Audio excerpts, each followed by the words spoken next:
Ryan Stick Show. It's the Ryan Stick Show. Ryan Stick Show. It's the Ryan Stick Show. Greetings, true believers, and welcome to the Ryan Stick Show. This is an impromptu, have fun, what the fuck type of night because, my dear viewers and friends, today was a very cool day when it came to some drops. Well, first of all, we got 2 episodes of Kenobi, brand new Star Wars film, and brand new Star Wars show. And something that really should be noted about this Star Wars show is that Ewan McGregor wanted to have an Obi-Wan solo movie for so long. That's kind of interesting that through some would consider the failure of Solo. I personally found Solo really good, but well, good. Uh, Obi-Wan Kenobi. I mean, originally the idea was it for him to have a solo movie. So the fact that he went ahead and had a series. I mean, so many people say sometimes the series is better. Sometimes the series is better than the movie. And I can definitely say that. I mean, I think the Eternals would have been a lot better if it was like, a series instead of a movie. Because it was a really long movie of a lot happening, but it's like one of those stories where so much happened yet nothing did. So I think Obi-Wan is going to be one of those shows. Also, we have Stranger Things season 4 dropping. This is the final season. This is part 1 of that last drop, that last hurrah. And it's funny that Stranger Things is arguably one of the biggest shows in the world, and I think and this isn't, I haven't seen it yet, but I'm saying I think it's wise that they're ending it on this note at this time, because I find that everything in its truest popularity has about a 5-year window before it either gets repetitive or starts watering down quality just by repetition. So yeah, anyway, I'm looking forward to watching Stranger Things because, oh my god, such a cool. I remember when Stranger Things season 1 came out, it came out of nowhere. I didn't even see a trailer. I missed that so much. I miss the ability to just put something on with having never heard of it, no pre-hype, no fan pre-hype. I think fans are the worst when it comes to just expecting their blood type to change when they see a movie. Like, I think it's public knowledge now that for a while in for a while in Doctor Strange, everybody was going to assume that Iron Man was going to be one of the Illuminati and it would be played by Tom Cruise, and that wasn't the case. And maybe people went to the movie expecting that and were disappointed because they believed in some asshole's thought. You know what I mean? Like, they left there upset because though the movie studio nor the trailers ever gave them the intention that something was going to happen, because someone had a theory about it, they allowed themselves to be disappointed by said theory. And that's really funny to me. So I went into Doctor Strange expecting nothing except that I'm going to see a really cool Sam Raimi movie. And Multiverse of Madness did not disappoint on my end. I thought Multiverse of Madness was great. Today, speaking of Tom Cruise and Iron Man, or lack of Iron Man, today Top Gun Maverick drops. This is a sequel made 35 years later. And sometimes when you hear about that, I mean, sometimes it works out really well, like Blade Runner 2049. And sometimes it's like Dumb and Dumber 2. And sometimes it works out great. Sometimes it works out not. And I got to say, Top Gun Maverick is great. Go check it out. I'm not going to give anything away, but I'm just going to say, if you like Top Gun 1, you're going to like this one. You know, it feels like a warm blanket, and you can call it nostalgia. I just prefer to just accept it as just reliving history. Okay, Pepe's in the house. Pepe, handsome Pepe, singer extraordinaire, wearer of suit jackets, and all in all, nice person. Pepe says, I can't wait to watch Stranger Things 4. It's going to start tomorrow. You know what, Pepe? Saw a few minutes of this one. Saw a few minutes so far.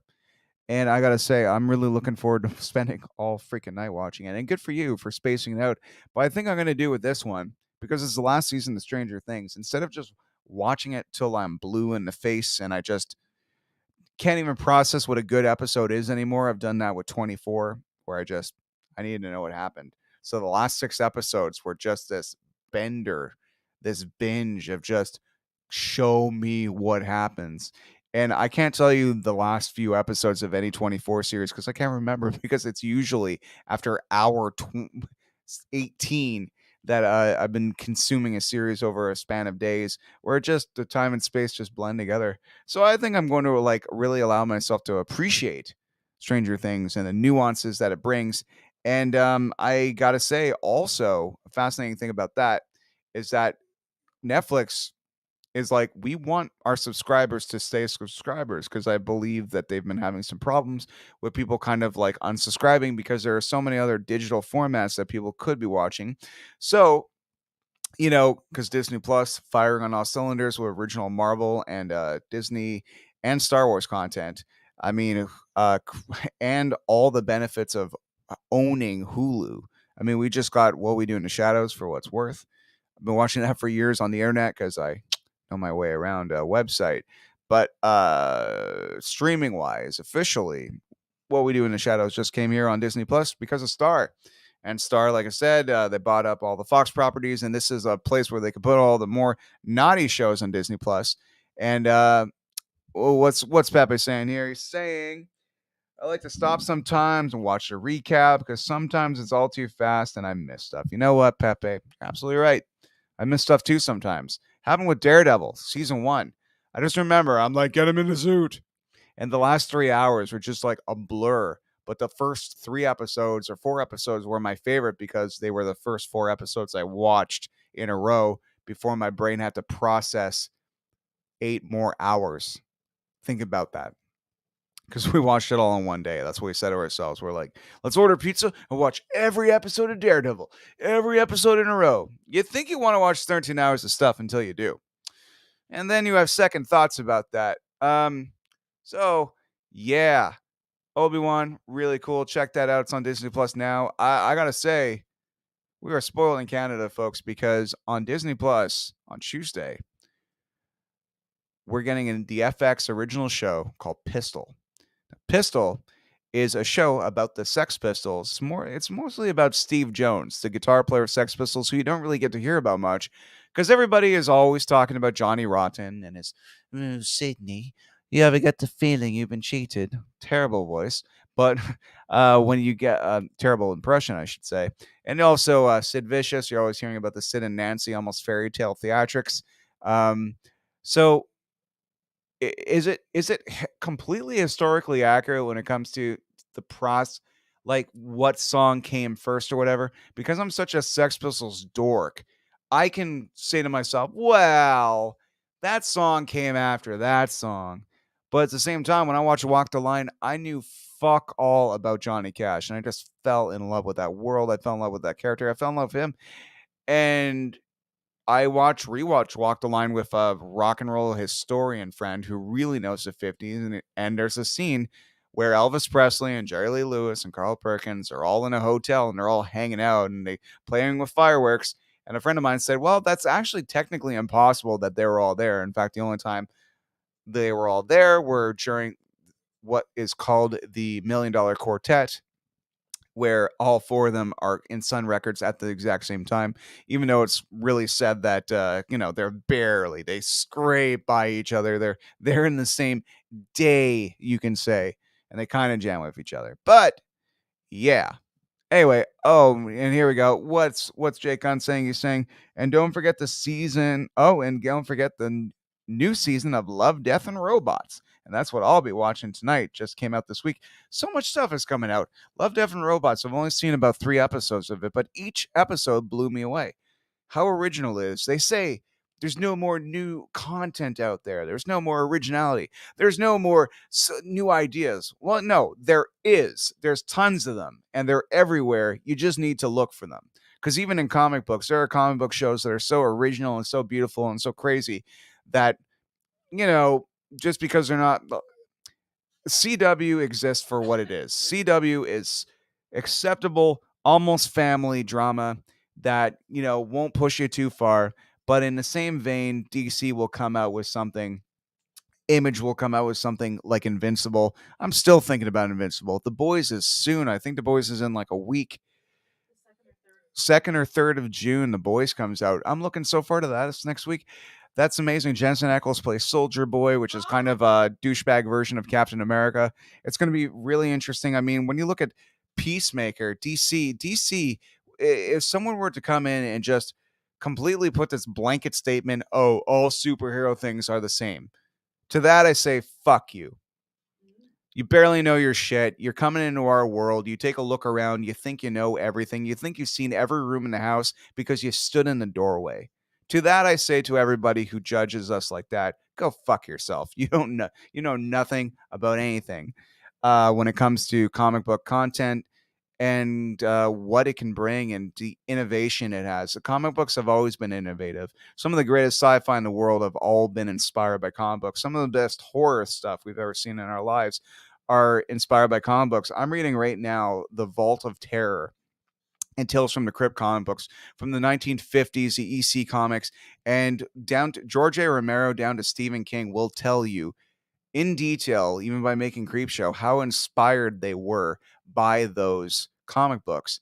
And I think it's a medium that deserves a lot more respect than to be generalized. It's hilarious. It survived the comic code in the 1950s with the death of the seduction of the innocent bullshit, where that fake ass psychiatrist was just trying to make a name for himself and used comic books as a scapegoat. And Congress had such a fucking hard on from searching for communists that they're like, what else can we get? What else can we get? Yeah, we're Congress. We can get shit done.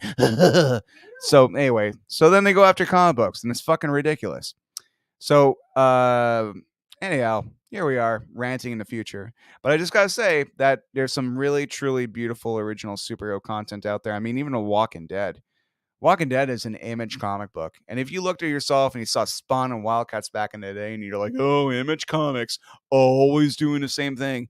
When you think about Invincible and The Walking Dead coming from the same creative force in Robert Kirkman within the same 2 years, those books could not be more different than my foot and I can't think of a good I can't think of a good example right now than my foot and my dog's gums.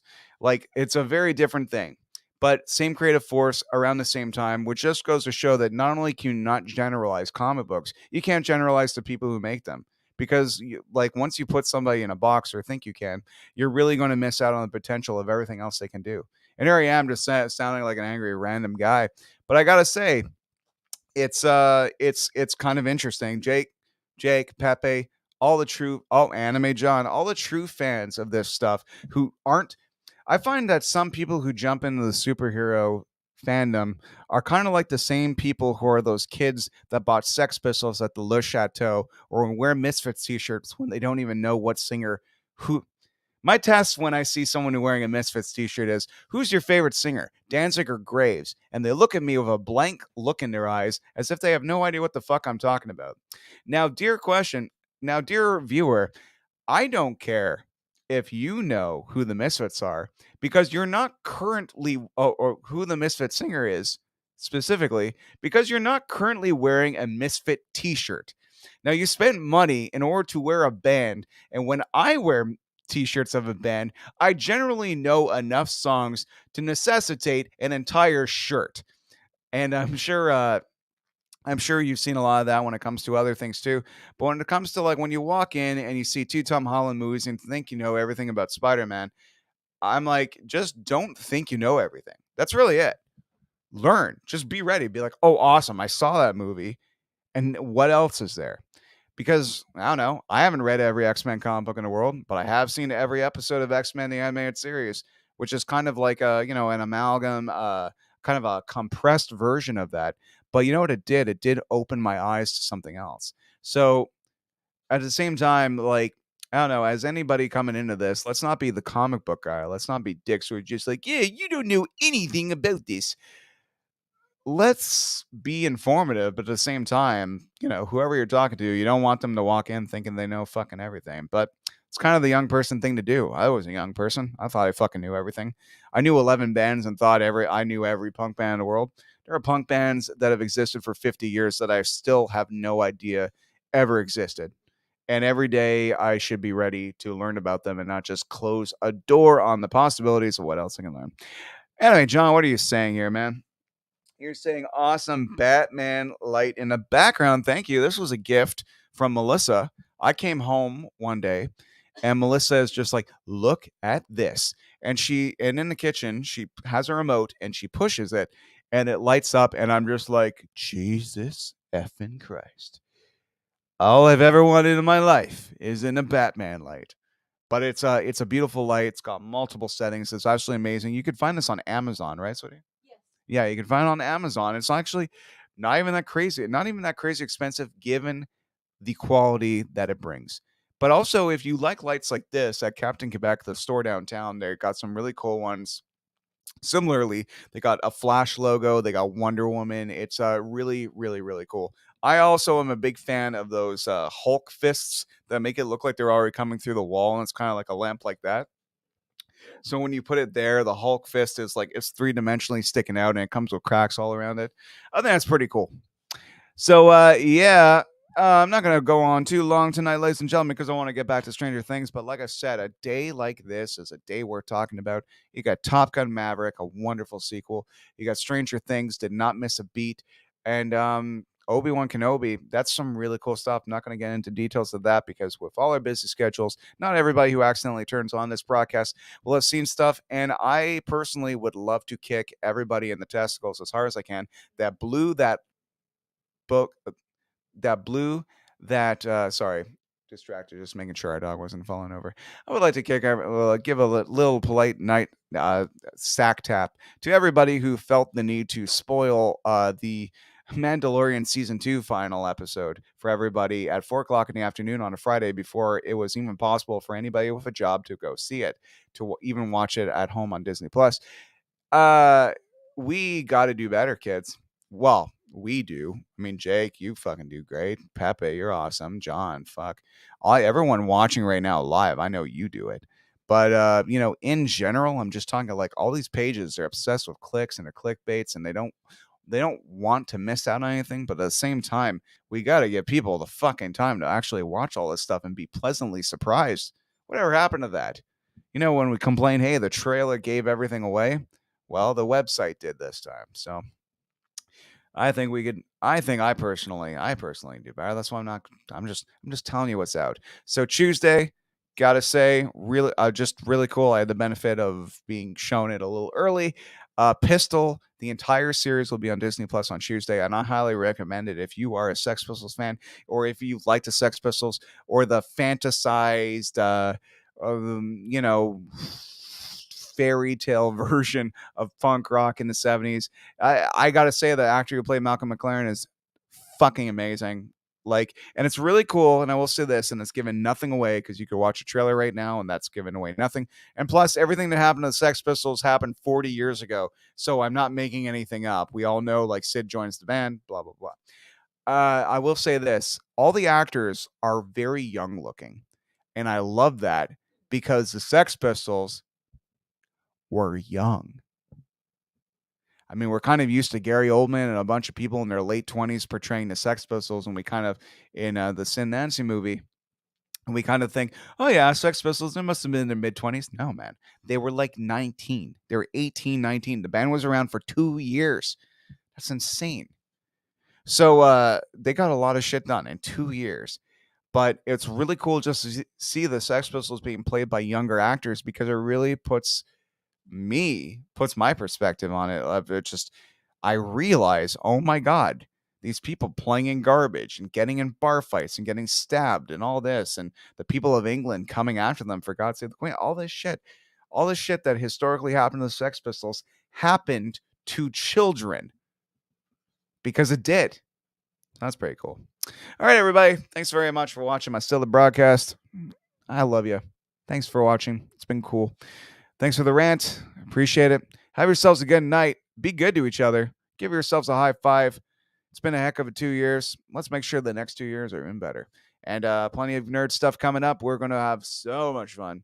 And I'm crossing my fingers that I can reunite the power trio of me, Jesse from Punk His Dad on Stranger Radio, and Stephen Fairweather, and have a big threesome. Yes, a big nerdy threesome, which will be a funny name for a show, but also very misleading, like a band name called the Bare Naked Ladies. But yeah, have yourselves a lovely evening, and thanks so much. Thanks for watching my broadcast. All right, bye.